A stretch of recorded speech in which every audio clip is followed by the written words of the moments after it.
And back here at the desk, Dr. Chandler James, Assistant Professor of Political Science at the University of Oregon, with us once again to talk about a lot that we just covered there in that package. First of all, how are you this morning?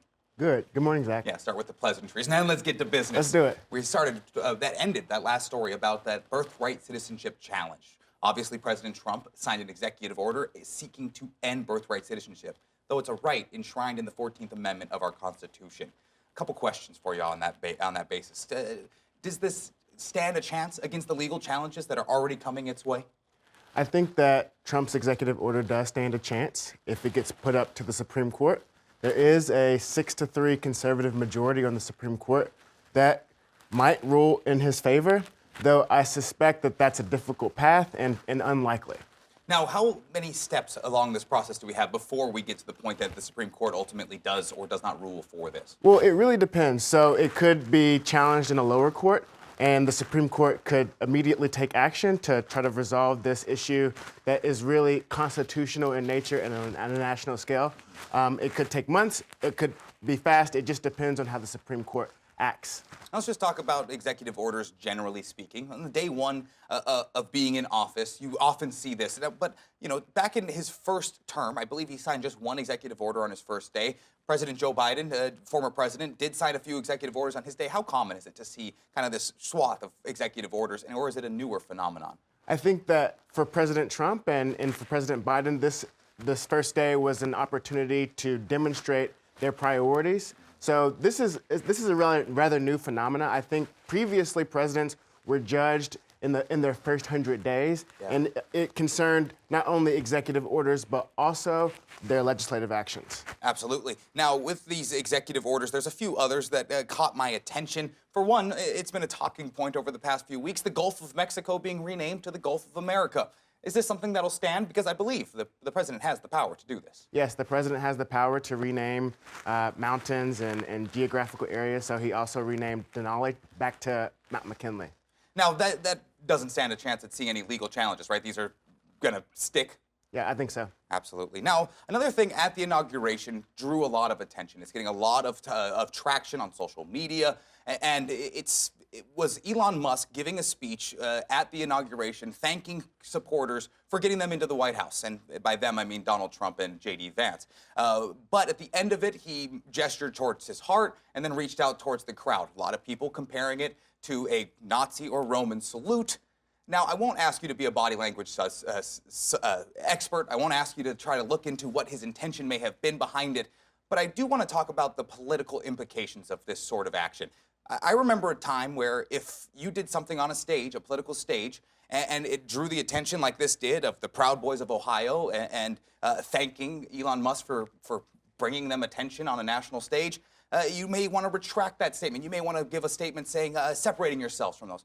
None of that has happened. What's changed in our politics that has led to this lack of, maybe, I don't know if it's accountability or backtracking when message isn't exactly delivered the way you wanted it to? Yeah, I think since 2015, there's been a populist upsurge, especially a form of basically right-wing populism. And so much of that form of political activity is derived from the pushback against what's perceived to be the kind of liberal establishment, the woke establishment. And Trump and many of his acolytes, like Elon Musk, have decided that it's better for them to show strength and resolve in the face of criticism and backlash from so-called mainstream media outlets. I think that it does demonstrate that they are pushing back and they're strong, but I also think it's derived from Elon Musk's unique position in our political system where he has hundreds of billions of dollars at his disposal, and he doesn't have to answer to a lot of people. Now, currently, his official position is as the director of the Department of Government Efficiency, the Doge Department. There's some trouble in paradise there as we already kick off the administration. Vivek Ramaswamy, who was his co-chair, has already been dismissed. What do you know about this dismissal, and what political aspirations may he be seeking in the future? Well, I know that there were some tensions between Elon Musk and Vivek over the past month, and what I've heard through the grapevine, the scoop is that Vivek really annoyed Elon. He's also planning on running for governor of Ohio, which I think made his position more untenable as in terms of making it long term because he would be, serving double duty, trying to be a candidate for the governor of Ohio while also a co-lead of Doge. Now, you talked a little bit about it. A lot of us judge on day one. A lot of the activity happens on day one, but there is that 100-day window where you really get to look at the legislative actions, the administrative actions taken by the president's office. What are you keeping your eyes on over the next, 98 days or so to see what priorities might be coming out of the Trump administration? Trump campaigned on mass deportations. And this is going to significantly affect our community here in Oregon as well as nationwide. And it will upend a lot of our economy and our society if he goes through on this promise. And so I'm interested to see if he goes through with it, how he plans to go through with mass deportations, and how the American public will react. And on top of that, I assume, would you anticipate legal challenges to those sorts of actions? And what success do you see may be possible in this? I think that there will be a lot of legal and political challenges to Trump's mass deportation effort if he goes through with it.